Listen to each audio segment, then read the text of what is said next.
Hi, I had this pillar drill given to me about 6 months ago, and it was destined for the skip. A friend of mine had owned it, and he'd broken the yoke that fits around the pillar, and he tried to repair it, and he tried to weld it, and it didn't weld very well, being that it's cast. There's a lot of strain on it. He found himself another one, and this one was destined to go in the skip. It had one or two problems, the wiring, the motor, and strip threads and bits and pieces. But I found, being that it's a Chinese piece of equipment, I managed to find another supplier makes this pillar drill, and 35 quid. Bought the colour, give it a rubber down, give it a coat of paint, sorted out the electrics, sorted out the handles, they were broken off, and sorted out the handles, sorted out threads and bits and pieces, and it works really well. It's a nice little drill, and I'm really chuffed with it. My only problem is I use these hole saws for various jobs, and the speed on it at the moment, on the ratings inside, the lowest speed is sort of 210, and the saws that I use, I've got a little ratings card that tells me the sort of the speeds that they want to run on them, and I'd be better off if I could get it more down to around 100 RPM. It would cut better, so that's what we're going to do today. Right, so we've took the motor off, and I've added another pulley onto the top of this stack. I just machined the face of this pulley so it fitted inside the top of the stack of 4, and I've held it into place with a couple of grub screws just to hold it in. It was a tight fit, and then I just nipped it up with grub screws, so that should stay there. So this is going to be this is the motor end, small gear. This gear, I know it looks a bit bigger, but it is actually the same size as this one for the belt to run. Then I've machined this pulley, which is going to go on my idler.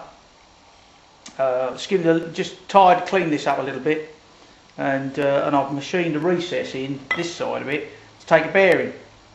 Now, I'm not going to set to and do that straight away, because the actual pulley that's going to go into, that sort of goes in the top of there, drops in. I had to make a bush up for in here because this pulley was smaller than this, so I've made a bush up, and that bearing usually lives in there. There's only one bearing in it, and I'm going to give it a go with one bearing. It's got a little shaft that comes up from underneath that bearing sits on as the idler. So what I'm going to do is I'm going to try it like that. If it doesn't work, then I'll remake this piece, and I'll make this shaft longer, put a bearing in the top, leave the bearing in there, and have 2 bearings on it. But I'm going to try it without, because I haven't got a bearing and I haven't got a bit of stock to make a new one of those shafts. Little problem I come up with, I sorted all this out, turned it in the lathe, got it all to fit, nicely pressed it in, and it was coming on really nicely, and then I dropped the pulley. I took a chunk out of it. It's around here somewhere. Took a chunk out of it, so I'm going to have a go at tigging that back in. I haven't done any cast tigging for a little while, so I'm going to have a go at tigging that back in, and then cutting that on the lathe. So hopefully that'll be back to a usable position.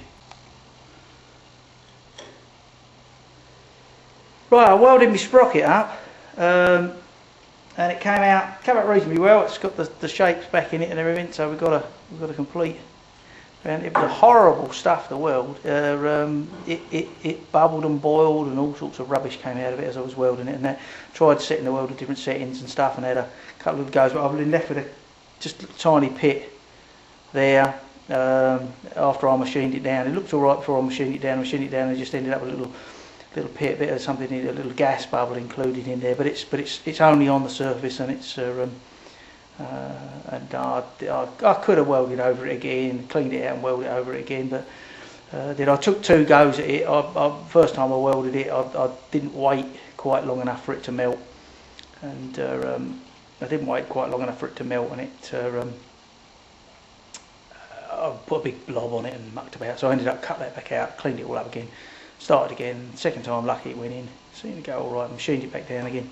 As I say, the only thing I got was that little pit on the surface, cut little tiny marks on it, machining marks, but just that little pit that was a bit annoying. But other than that, that's it. We've now mounted the pulley on it, and it runs. Let's get it in the stern. It runs pretty well. Look, there we go. Here we go. That's it. So that's it, and that's me recess for the top of the bearing. As I say, I don't think I'm going to need to put that in. I've recessed it, but I might do it later. I might put another bearing in the top later on. The only thing I did find was that this where this mounts into the drill.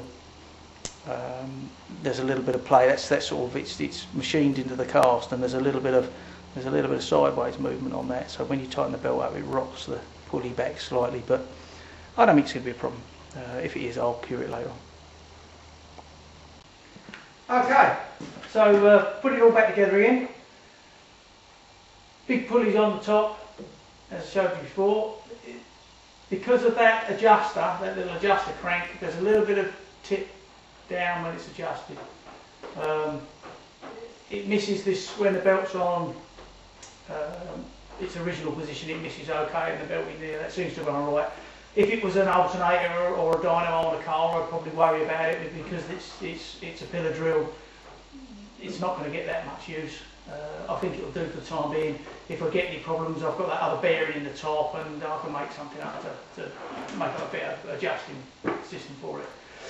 Right, the gear as it is at the moment, in the big pulley, small pulley at the back, in the lowest speed, we get 100 RPM, which has dropped us down from 210 to 100 RPM, which is, with those cutters that I use, that gives me up to 3 inch into mild steel, which very rarely do I cut anything that big, so that's good. If I come up one speed, I get 155. Come up third speed, you get 186, or thereabouts. This is taking it that I worked out the figures to get the 210, that it's a 1400 RPM motor, and everything else I've worked out from there. Final setting, top groove on this side, it gives me 255. So it gives me the option that if I want to, I can drop down to put a smaller drill in there without having to take that belt off and put the other belt on. I can just quickly whip a hole into something if I need to drill a pilot hole or whatever. That'll do me down to the ground. That's fine. I need to get a chuck guard for this, which I'll have a look for, and I had to adapt the lid because this pulley just hangs slightly over the edge of this, so I adapted the lid with a little extension on it like that. Keeps dust out, keeps your fingers out, hopefully. It doesn't fit perfectly, but it's going to do the job. I didn't want to spend forever on it, so there we go. I think that's covered it. Nice little, reasonably quick, reasonably easy little conversion to do, and it cost me about £30 for the pulleys and a £5 for the belt, so £35. Everything seems to cost £35 on this. £35 to do that. So I'm happy with that. I'm happy with that. So far, it owes me 65 quid. I was looking on eBay. I couldn't buy.